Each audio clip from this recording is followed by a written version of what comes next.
Alors ce qu'on appelle rayons cosmiques, ce sont en fait des particules, par exemple des protons, qui nous arrivent à grande vitesse de l'espace. Quand ces rayons pénètrent dans l'atmosphère, ils entrent en collision avec les noyaux atomiques des molécules de l'air, ce qui provoque l'émission de tout un tas d'autres particules, qui forment ce qu'on appelle une gerbe. Et parmi ces particules, on trouve des muons. Alors un muon, pour faire simple, c'est une variante de l'électron, avec quand même une petite différence essentielle, c'est qu'un muon est instable. Il a une durée de vie moyenne d'environ 2 microsecondes. Quand les muons sont créés dans la gerbe, ils sont propulsés à une vitesse énorme, 99,5% de la vitesse de la lumière. Alors naïvement, à cette vitesse-là, et sachant qu'ils ont une durée de vie de 2 microsecondes, les muons devraient parcourir environ 600 mètres en moyenne, avant de se désintégrer. Ce qui est bizarre, c'est qu'en pratique, on observe que les muons sont capables de voyager sur des distances beaucoup plus importantes, de l'ordre de plusieurs kilomètres. Comment on explique ça?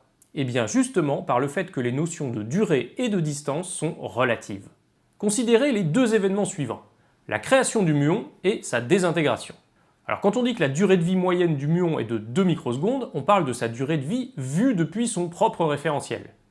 Maintenant, si on regarde ces deux mêmes événements, création et désintégration, mais dans le référentiel de la Terre, et qu'on calcule la durée qui les sépare, à cause de la dilatation du temps, on va trouver une valeur plus élevée.